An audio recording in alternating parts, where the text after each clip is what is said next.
Welcome back to Mazhathulli creations. പെണ്ണുകാണൽ ചടങ്ങ് കഴിഞ്ഞ് മധുശ്രീ ഇപ്പോൾ തിരികെ വീട്ടിലേക്ക് പോവുകയാണ്. അവരെ യാത്രയാക്കാൻ നിൽക്കുകയാണ് സത്യഭാമയും. വിഷ്ണു ആണെങ്കിൽ വല്ലാത്ത സങ്കടത്തിലും. പിന്നീട് കാണിക്കുന്നത് ശാലിനിയോട് ശാരദാമ്മ പറയുന്നു, ഇനി എൻ്റെ മകളുടെ ഭാവി പരിപാടി എന്താണെന്ന് പറയും. ശാലിനി പറയുന്നു, മതിയമ്മേ, കുറച്ചു നേരമായില്ലേ തുടങ്ങിയിട്ട്, മുഖ്യമന്ത്രിയുടെ വീഡിയോ കോൺഫറൻസ് ആയതുകൊണ്ടല്ലേ ഞാൻ, അതും ഉരുൾപൊട്ടൽ ബന്ധുക്കൾക്ക് ദുരിതാശ്വാസ കൊടുക്കുന്ന ആ കാര്യങ്ങളുമായിട്ട് നമ്മൾ കൃത്യസമയത്ത് പണം പ്രസന്റ് ചെയ്തില്ല എന്നുണ്ടെങ്കിൽ പാവങ്ങൾക്ക് പണം കിട്ടിയില്ല എന്ന് വരും. കേന്ദ്ര ഫണ്ടിന്റെ കാര്യമല്ലേ അമ്മേ. അത്രയും പറഞ്ഞ് ശാലിനി പോകാൻ തുടങ്ങിയപ്പോൾ ശാരദാമ്മ ശാലിനിയുടെ കയ്യിൽ പിടിച്ചിട്ട് പറയുന്നു, പാവങ്ങൾ, അഗതികൾ, അവർക്കുള്ള സഹായധനം ഇതൊക്കെ നല്ലത് തന്നെയാണ്. പക്ഷേ വല്ലപ്പോഴും സ്വന്തം കാര്യത്തെപ്പറ്റി ഒന്ന് ചിന്തിക്കണം. നാട്ടുകാരുടെ മൊത്ത കാര്യം എടുത്ത് തലയിൽ വെക്കുക എന്ന് വെച്ചാൽ അത് അതുമായിട്ട് നീറി ഒടുങ്ങാനുള്ളതാണോ നിന്റെ ജീവിതം? പണ്ട് മുതൽ ഈ സ്വപ്നം എൻ്റെ തലയിലിരിക്കുമ്പോൾ വിഷ്ണുവേട്ടൻ എന്നൊരു ചിത്രം അന്ന് എൻ്റെ മനസ്സിലില്ലായിരുന്നു. പിന്നെ പണ്ടത്തെ കാര്യം പറയുന്നു, അന്ന് അമ്മയെ സഹായിക്കാൻ ആരും ഉണ്ടായിരുന്നില്ല. വളരെ കഷ്ടപ്പെട്ട് ഞാനത് നേടിയെടുത്തു. പിന്നെയോ എല്ലാം ആസ്വദിച്ച് കളക്ടറുടെ ബംഗ്ലാവിൽ സുഖമായി കിടന്നുറങ്ങിയാൽ മതിയോ അമ്മേ? ഓരോ പ്രശ്നങ്ങൾ നേരിടുന്ന ഓരോ കുടുംബത്തെ പറ്റി അമ്മയോട് ഇപ്പോൾ പറഞ്ഞുകൊണ്ടിരിക്കുകയാണ് ശാലിനി. അതിനൊന്നും ശാരദമ്മയ്ക്ക് മറുപടിയുമില്ല. അമ്മ പേടിക്കണ്ട, വിഷ്ണുവേട്ടൻ എന്ന നിധിയെ ഞാൻ ഒരിക്കലും കൈവിട്ട് കളയില്ല. അത് എൻ്റെ പ്രാണവായുവാണ്. അതില്ലാതെ എനിക്കൊരു ജീവിതമില്ല.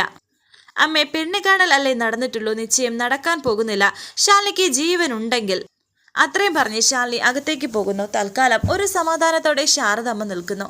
ഇതേ സമയം വിഷ്ണു ആണെങ്കിൽ മുറിയിൽ വല്ലാത്ത ടെൻഷനോടെ അങ്ങോട്ടും ഇങ്ങോട്ടും നടക്കുന്നു. ടെൻഷനും നിരാശയും ഒക്കെയുണ്ട്. അവിടേക്ക് കമലൻ വന്ന് പറഞ്ഞ കാര്യങ്ങളും സത്യഭാമ കമലനെ വീട്ടിൽ നിന്ന് ഓടിച്ച കാര്യങ്ങളും ഓർക്കുകയാണിപ്പോൾ. രാഘവനിപ്പോൾ വിഷ്ണുവിന്റെ അരികിലേക്ക് വന്നു. രാഘവനും വല്ലാണ്ട് സങ്കടത്തോടെ തന്നെയാണ്. സ്റ്റിക്ക് കുത്തി ഒറ്റയ്ക്ക് തന്നെയാണ് ഇപ്പോൾ രാഘവൻ വിഷ്ണുവിന്റെ മുറിയിലേക്ക് വന്നിരിക്കുന്നത്. അത് മുകളിലത്തെ മുറിയിൽ. അച്ഛൻ എങ്ങനെയാച്ചാ തനിച്ച് എന്നൊക്കെ വിഷ്ണു ഇങ്ങനെ അച്ഛനോട് ചോദിക്കുമ്പോൾ രാഘവൻ പറയുന്നു, സാരമില്ലടാ, എല്ലാവരും തനിച്ചല്ലേ. എൻ്റെ കൂടെ ഭാമിയുണ്ട്, പക്ഷേ രണ്ടും രണ്ട് ലോകത്തേക്കാണ്. അവളുടെ ലോകത്തേക്ക് എനിക്കോ എൻ്റെ ലോകത്തേക്ക് അവൾക്കോ പ്രവേശനമില്ല. അത് വേണ്ടാന്ന് വെച്ചിട്ടല്ല, പക്ഷേ അങ്ങനെ അങ്ങ് ആയിപ്പോയി. മക്കളാണ് അച്ഛനമ്മമാരുടെ ഏറ്റവും വലിയ സന്തോഷം എന്ന് പറയുന്നത്. നമുക്ക് കിട്ടാത്തത് അവർക്ക് കിട്ടണമെന്ന് ആഗ്രഹിക്കും. നമുക്ക് കിട്ടാതെ പോയ ഒരു കളിപ്പാട്ടോ കുപ്പായോ അങ്ങനെയൊക്കെ അതെങ്ങനെയെങ്കിലും അവർക്ക് വാങ്ങിച്ചു കൊടുക്കാൻ വേണ്ടി പോരടിക്കും. അതവർക്ക് വാങ്ങിച്ചു കൊടുക്കുമ്പോൾ നമ്മൾ വിചാരിക്കുന്ന ഒരു സന്തോഷമുണ്ടല്ലോ, സ്വർഗമാണടാ സ്വർഗം. അങ്ങനെ പണ്ടത്തെ കാര്യങ്ങളൊക്കെ ഇപ്പോൾ രാഘവൻ മോനോട് പറയുന്നുണ്ട്. അച്ഛൻ എന്തിനാ ഇങ്ങനെയൊക്കെ പറയുന്നതെന്ന് വിഷ്ണു. ഭാമയും ഞങ്ങളും ഒക്കെ ചിന്തിക്കുന്നത് നിന്റെ നന്മയ്ക്ക് വേണ്ടിയിട്ടാണ്. പ്രീതിയുടെ കാര്യത്തിൽ ഒരു സമാധാനമുണ്ട്. ചങ്ക് പറിച്ച് സ്നേഹിക്കുന്ന ഒരു പയ്യനെ തന്നെയാണ് അവൾക്ക് കിട്ടിയിരിക്കുന്നത്. അതുപോലെയായിരുന്നു നിന്റെ കാര്യത്തിൽ ഞാൻ സമാധാനിച്ചിരുന്നത്. അത് പക്ഷേ എന്ന് പറഞ്ഞ് നിരാശയോടെ അച്ഛൻ ഇരിക്കുന്നു.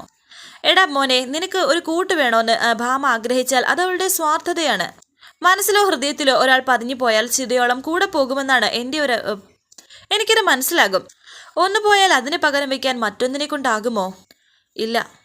ഇപ്പോൾ എല്ലാ കഥകളിലും പറയുന്നത് സ്ത്രീയുടെ നല്ല മനസ്സിനെക്കുറിച്ചും സ്നേഹത്തെക്കുറിച്ചുമാണ്. പക്ഷേ ജീവിതത്തിൽ എനിക്ക് അതിനെപ്പറ്റി സംശയം ഉണ്ടടാ മോനെ.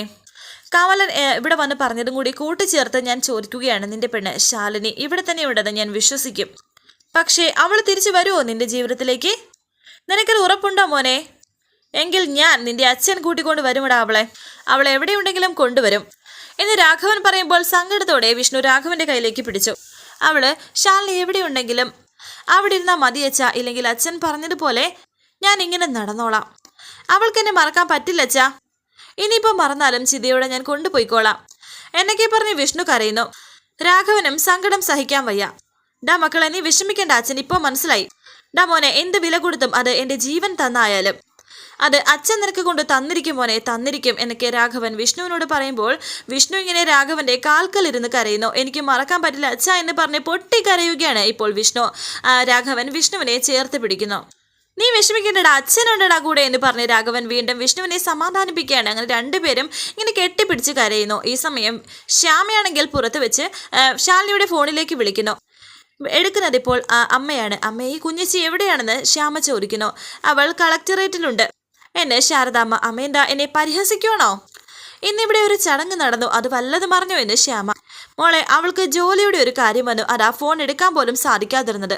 അമ്മ എന്ത് വർത്തമാനമായി പറയുന്നത്? ഇത് കുഞ്ഞേച്ചിയുടെ ജീവിതമല്ലേ എന്നൊക്കെ ശ്യാമ സംസാരിക്കുകയാണ്. ഈ ശ്യാമയുടെ സംസാരം കേട്ടുകൊണ്ട് രാഘവൻ അവിടേക്ക് വരുന്നുണ്ടായിരുന്നു. കുഞ്ഞേച്ചി ഇപ്പോൾ ഈ കാര്യത്തിൽ ഇടപെട്ടില്ലെങ്കിൽ പിന്നെ എപ്പോൾ ഇടപെടുമെന്നാ? അമ്മേ, കുഞ്ഞച്ചി നിസ്സാരക്കാരിയല്ല, ഈ നാട്ടിലെ ജില്ലാ കളക്ടറാണ്. ഇതും രാഘവൻ കേൾക്കുന്നു. രാഘവൻ ഇത് കേട്ടിട്ട് ഞെട്ടലോടെ തന്നെ നിൽക്കുകയാണ്. അഭിമാനത്തോടെ ഈ വീട്ടിലേക്ക് കയറി വരാം. വിഷ്ണുവേട്ടൻ തൻ്റെ കഴുത്തിൽ താലി കെട്ടിയ പെണ്ണായിട്ട് അതോടെയെല്ലാം അവസാനിപ്പിച്ചൂടെ അമ്മേ? പിന്നെ വേറൊരു വിവാഹാലോചനയുടെ പ്രശ്നമില്ല, എല്ലാത്തിനും ഒരു അവസാനമാവില്ലേ? അമ്മേ, കളക്ടർ ബംഗ്ലാവ് വേണ്ട എന്ന് പറഞ്ഞ് നമ്മുടെ പഴയ വീട്ടിലല്ലേ നിങ്ങൾ രണ്ടാളും താമസിക്കുന്നത്? ഇതും ഞെട്ടലോടെ തന്നെ രാഘവൻ കേൾക്കുന്നു. അവിടെ നിന്ന് ഇങ്ങോട്ട് വരാൻ വലിയ ദൂരമൊന്നുമില്ലല്ലോ. കുഞ്ഞേച്ചിക്ക് അവിടെ നിന്ന് അത്രയും പറഞ്ഞ് ശ്യാമ തിരിഞ്ഞു നോക്കിയപ്പോൾ രാഘവൻ അവിടെ നിൽക്കുന്നു. എല്ലാം കേട്ടിരിക്കുന്നു. പെട്ടെന്ന് ശ്യാമ ഫോൺ വെച്ചു. ഹലോ ശ്യാമയെ, എന്നൊക്കെ ഇങ്ങനെ അമ്മ ഫോൺ വിളിക്കുമ്പോൾ പെട്ടെന്ന് ഫോൺ കട്ട് ചെയ്തിരിക്കുകയാണ് ഇപ്പോൾ ശ്യാമ. മോളെന്തിനാ ഫോൺ കട്ട് ചെയ്തത്? സംസാരിച്ചോളൂ എന്ന് രാഘവൻ. അത് അച്ഛാ, അഭയാനന്ദ ആശ്രമത്തിലെ അമ്മയാണ് എന്ന് ശ്യാമ. കഴിഞ്ഞ ദിവസം പപ്പിമോളുടെ ബർത്ത്ഡേക്ക് അന്നദാനം നടത്താൻ പോയപ്പോൾ നമ്മൾ പരിചയപ്പെട്ട ആള് എന്നൊക്കെ ശ്യാമ പറയുമ്പോൾ രാഘവൻ പറയുന്നു, ഞാൻ ചോദിച്ചില്ലല്ലോ മോളെ. അത്രയും പറഞ്ഞ് രാഘവൻ വന്നതുപോലെ തിരിച്ചു പോകുന്നുണ്ട്. രാഘവൻ ഇപ്പോൾ സത്യങ്ങളെല്ലാം മനസ്സിലായിരിക്കുകയാണ്. ശ്യാമയ്ക്കൊരു ടെൻഷൻ, ഇനിയിപ്പോൾ അച്ഛനെല്ലാം കേട്ടോ ഇല്ലയോ എന്നൊക്കെ. ശ്യാമയുടെ സംസാരമാണ് വീണ്ടും വീണ്ടും ഇങ്ങനെ രാഘവൻ ഓർക്കുന്നത്. പിന്നീട് കാണിക്കുന്നത് ശാരദാമ്മ ഗോപാലകൃഷ്ണനോട് പറയുന്നു, രാഘവേട്ടന് എന്തോ സംശയം തോന്നിയെന്ന ശ്യാമ പറയുന്നത്. ഇത് കേട്ട് ഗോപാലകൃഷ്ണൻ പറയുന്നു, എന്ത് സംശയം തോന്നിയെന്ന? ശാലിനി ഇവിടെ ഉണ്ടെന്നേ എന്ന് ശാരദാമ്മ പറയുമ്പോൾ ഗോപാലകൃഷ്ണൻ പറയുന്നു, ഒരു സംശയമാണോ ഉള്ളതല്ലേ? ഒരു ജില്ലാ കളക്ടറെ എത്ര നാൾ മറച്ചു വെക്കാൻ സാധിക്കും? പറ്റില്ല ഗോപാലേട്ട, എനിക്കും അറിയാം. പക്ഷേ ശാലിനി ഒരു വാക്ക് പറയാറേ എന്നൊക്കെ ശാരദാമ്മ. ശാലിനിക്ക് അത് പറയാം, അത് അവളുടെ തീരുമാനം. പക്ഷേ മറ്റുള്ളവര് അത് തീരുമാനിക്കണമെന്ന് അവൾ തീരുമാനിച്ചാൽ മതിയോ? ഇത്രയും നാൾ നിങ്ങൾ കളിക്കുന്ന ഈ കളിക്ക് ഞാൻ കൂട്ടുനിന്നു. അത് എനിക്ക് സ്വന്തമായ അഭിപ്രായമില്ലാത്തതുകൊണ്ടല്ല. പിന്നെ അങ്ങനെ അഭിപ്രായം പറയാനും നിങ്ങളുടെ ജീവിതത്തിൽ ഒരു പരിധി കഴിഞ്ഞ് ഇടപെടാനും എനിക്ക് സ്വാതന്ത്ര്യമില്ലെന്ന വിശ്വാസത്താലാണ്. എൻ്റെ ജീവിതത്തിൽ ഇങ്ങനെ സംഭവിക്കുമ്പോൾ അച്ഛൻ എവിടെയായിരുന്നു എന്ന് ശാലിനി തിരിഞ്ഞു നിന്ന് ഒരു ചോദ്യം ചോദിച്ചാൽ എനിക്ക് മറുപടി ഇല്ലാണ്ടായി പോകും. പെൺബുദ്ധി പിൻബുദ്ധി എന്ന് കേട്ടിട്ടുണ്ട്. അത് ഇത്ര തലതിരിച്ചതാണെന്ന് കരുതിയില്ലായിരുന്നു. എല്ലാം തനിയെ വെളിപ്പെടുമ്പോൾ വെളിപ്പെട്ടോട്ടെ എന്ന് കരുതിയാണ് ഞാൻ മിണ്ടാതിരുന്നത്. പക്ഷേ ഇത് കുറച്ച് കൂടുതലാണ്. എന്നാലും ഇത് വെളിപ്പെടുക തന്നെ ചെയ്യും. ഈ വീട്ടിൽ ഒളിച്ചും പാത്തും കഴിയുമ്പോൾ ആണായ നിങ്ങളില്ലായിരുന്നു ഗോപാലകൃഷ്ണ കൂടെ എന്ന് ആരെങ്കിലും ചോദിച്ചാൽ ഞാൻ എന്ത് മറുപടി പറയും? ഗോപാലേട്ട ഒന്ന് പതുക്കെ, അവൾ കേൾക്കുമെന്ന് ശാരദാമ്മയും പറയുന്നു. കേൾക്കണമെങ്കിൽ കേൾക്കട്ടെ. ഇനിയും ഇത് ഒളിപ്പിച്ചു വെക്കാൻ സാധിക്കില്ല. ഇങ്ങനെ സംസാരിക്കുന്നുണ്ട്. ആ സമയത്ത് അവിടേക്കൊരു കാറ് വന്നു. ഇനിയും ഇവിടേക്ക് ഇങ്ങനെ പോകാനുള്ള ഉദ്ദേശമെങ്കിൽ ഞാൻ തന്നെ വിഷ്ണുവിനോട് എല്ലാ സത്യങ്ങളും തുറന്ന് പറയും. അല്ലാതെ വിഷ്ണുവിന്റെ കല്യാണം എന്ന് ഗോപാലകൃഷ്ണൻ പറഞ്ഞ സമയത്ത് കാറ് വന്നു. പുറത്താരോ വന്നിട്ടുണ്ട്, ഞാൻ പോയി നോക്കട്ടെ എന്ന് ശാരദാമ്മ. ആരാ വന്ന് നോക്കിക്കേ എന്ന് ഗോപാലകൃഷ്ണനോട് ശാരദാമ്മ പറയുന്നുണ്ട്. ഗോപാലകൃഷ്ണൻ പറയുന്നു, വയ്യാട്ട ഞാൻ തന്നെ പോയി നോക്കണോ എന്ന്. ശാരദാമ്മ പെട്ടെന്ന് തന്നെ അകത്ത് കയറി ഒളിച്ചു. അവിടേക്ക് വന്നിരിക്കുന്നത് മറ്റാരുമല്ല, രാഘവൻ തന്നെയാണ്. ഈ ചാനൽ നിങ്ങൾ ഇഷ്ടമായാൽ ഒന്ന് സബ്സ്ക്രൈബ് ചെയ്തേക്കണേ. രാഘവൻ അവിടേക്ക് വന്നിട്ട് ചുറ്റും നോക്കുന്നു. ജില്ലാ കളക്ടറുടെ ഒരു കാറും അവിടെ കിടക്കുന്നുണ്ട്. ആ കാറിൻ്റെ അടുത്തേക്ക് ഇപ്പോൾ രാഘവൻ വന്നു. സന്തോഷത്തോടെ ആ കാറിൽ തൊടുന്നു. ജില്ലാ കളക്ടർ എന്നൊക്കെ ഇങ്ങനെ പറയുന്നുണ്ട്. ഗോപാലകൃഷ്ണൻ പുറത്തേക്ക് വന്ന് നോക്കിയപ്പോൾ രാഘവൻ കാറിന്റെ അരികിൽ നിൽക്കുന്നു. തിരിഞ്ഞു നിൽക്കുകയായിരുന്നു. ആരാരെന്ന് ചോദിച്ചപ്പോൾ രാഘവൻ തിരിഞ്ഞു നോക്കി. രാഘവൻ നായരോ എന്ന് ചോദിക്കുന്നു. ആ രാഘവൻ നായർ തന്നെയാണ് ഗോപാലകൃഷ്ണ എന്ന് പറഞ്ഞ് രാഘവൻ ഇപ്പോൾ ഗോപാലകൃഷ്ണന്റെ അരികിലേക്ക് പതിയെ പതിയെ നടന്നു വരാൻ ശ്രമിക്കുന്നുണ്ട്. അങ്ങനെ പതിയെ പതിയെ വന്ന് ആ ഉമ്മറത്തിരിക്കുകയാണ് രാഘവൻ. 6 വർഷം മുമ്പ് നമ്മൾ കാണുമ്പോൾ ഞാൻ വീൽ ചെയറിലായിരുന്നു. ഇപ്പോൾ ഞാൻ എഴുന്നേറ്റപ്പോൾ ഗോപാലകൃഷ്ണൻ വടി. കാലത്തിന്റെ ഓരോ ഇന്ദ്രജാലങ്ങളെ വാഴാനും വീഴാനും ഓരോ കാലങ്ങളില്ലേ രാഘവനെ എന്നിങ്ങനെ ഗോപാലകൃഷ്ണനും പറയുന്നുണ്ട്. ടെൻഷനോടെ ഗോപാലകൃഷ്ണൻ ഇടയ്ക്കിടയ്ക്ക് അകത്തേക്ക് നോക്കുന്നതും രാഘവൻ ശ്രദ്ധിക്കുന്നുണ്ടായിരുന്നു. വരാനിരിക്കുന്ന പുതുപുത്തൻ എപ്പിസോഡുമായി വീണ്ടും കാണാം. Thank you for watching. Please subscribe, like, share my channel.